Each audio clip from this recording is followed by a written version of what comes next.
He destroyed the narrative. The truth about President Trump's approval rating has been exposed, and it's worse than anyone could have imagined. The numbers show a sinking ship, but what's really being hidden behind the scenes? You're about to see it all unfold. There is a new sign for President Trump and the Republican Party, and it's a warning. A fresh poll from Gallup is out that could put Republicans on shaky ground in the midterms if the president's approval rating is an indicator of how they'll do. CNN's chief data analyst, Harry Enton, is here. All right, give us the goods on what this new Gallup poll says. I mean, it's a disaster if it holds towards the midterm elections. And I should note, of course, it's not alone. I mean, just take a look here. This is Gallup. This is the longest running poll. You know, Gallup has been conducting polls since my father was a kid, and my father was born in 1927, had me in the 60s. Look at this in January. Donald Trump's not approving.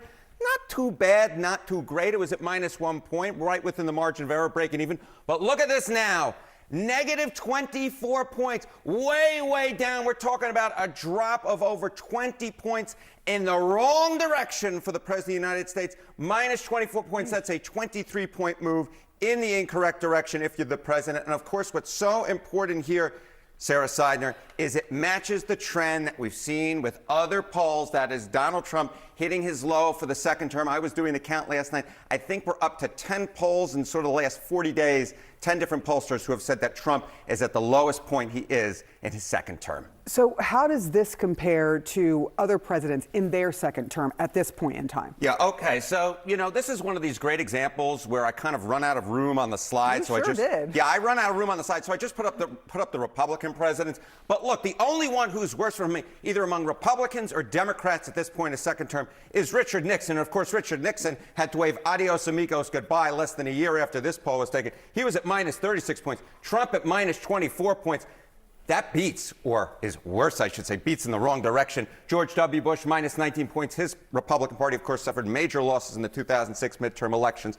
Dwight Eisenhower, +31 points. Donald Trump has never smelt that at all. I had to go into the archives to dig up that photo. And Ronald Reagan at +41 points. But again, it also is worse than Harry S. Truman. It's worse than Lyndon Baines Johnson. It's worse than Barack Obama. It's worse than Bill Clinton. Anywhere you look, this is the second worst for a president of either party at this point in their second term, dating all the way back since the 1940s. Wow. All right. Look, what does this mean for the midterms? Because are you seeing a trend that it's linked to how people feel about the president? Yeah, okay. So, you know, we always say, hey, look, you know, we still got 11 months until the midterm elections. Right. That's forever in politics. So I decided to go back and look at this point in the second term. What happened? What was the trend line heading into the midterm elections? Were there any presidents who saw their net approval ratings rise by more than 5 points? Well, guess what, Sarah Sider? You go all the way back since Harry S. Truman. 0 out of 8 times did the president's net approval rating rise by over 5 points. And of course, Donald Trump, right now in Gallup, -24 points. He's in the -teens according to the average. If he does not see a rise of more than 5 points, see you later, that Republican majority. It has never happened. Of course, we live in such a weird time in politics. Who knows?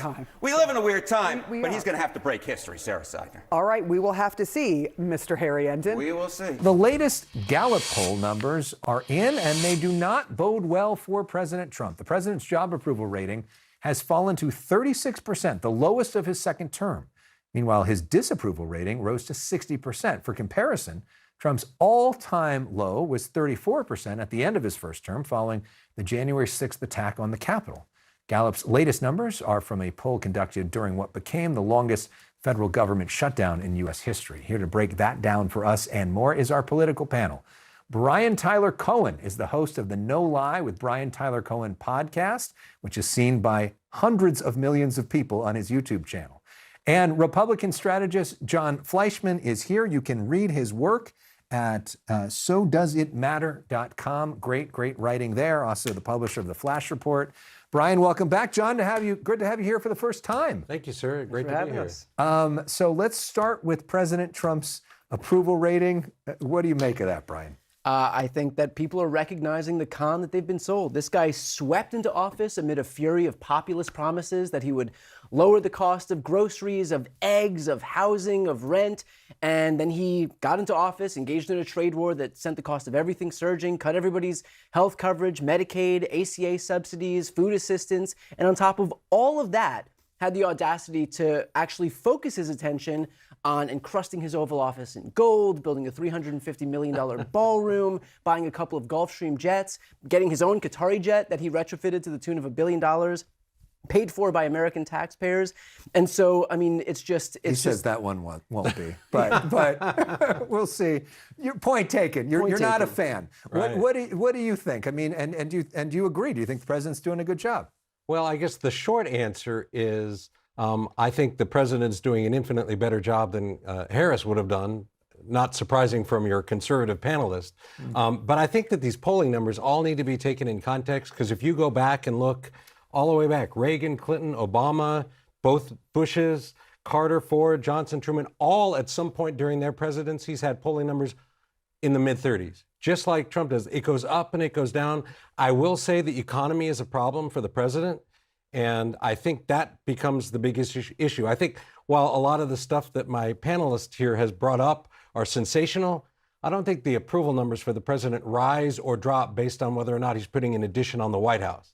But when people's prices, when they're buying groceries, when people are buying gas, and those prices go up, that's a problem. And when the president decided to go out and start, he definitely said, we're going to end the Biden economy and we're starting the Trump economy. And he imposed all of these tariffs, taxes, right? I think that's not had a good effect on the price of goods. And we've now seen him now scrambling and actually untariffing a bunch of things, which is a challenge. But the polling numbers don't really bother me. They may bother him, because I think he's very concerned about what his polling numbers are. This stuff goes up and it goes down. It's the nature of things. You pointed out that Ronald Reagan had lower poll numbers and then went and won 49 states. Right. In 1982, there was a recession again. It's economy related. And so I think that President Trump over the next year, if he's able to turn the economy around, he will save the midterm elections. But if the economy stays where it is right now, it's not going to be a positive night for Republicans next November. And it's interesting you're saying the way to turn the economy around is to get rid of the tariffs that he implemented. That would be one helpful thing. I also think when all the great economic policies in the One Big Beautiful Bill get implemented, that's going to have an overcharging effect on driving the economy, as my colleague will tell you. I'm sure that cutting Medicaid from 17 million Americans and cutting food assistance to the tune of $186 billion is going to just send the economy surging. Yeah. Well, again, I would remind you, especially like we're talking about the Medicare subsidies right now. These were a COVID-era policy that were passed on the idea that during COVID, these would go up.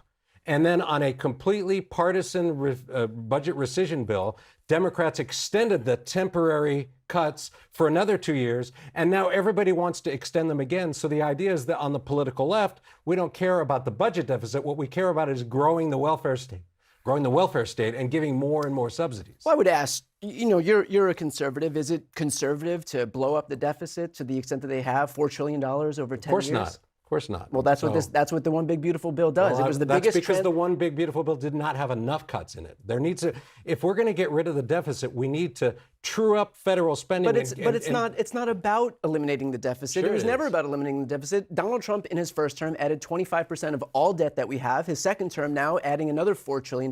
These Republicans, if you're asking me to confirm for you that deficit spending is a bipartisan problem that is done by presidents of both parties, absolutely. But it's not good policy for America, because it is to say to our grandchildren, we have a $48 trillion debt. I watched some congressmen say, I think from Northern California, say, hey, I got money for a fire engine for my district. And I'm thinking, really? You actually just borrowed money from our grandchildren to buy a fire engine.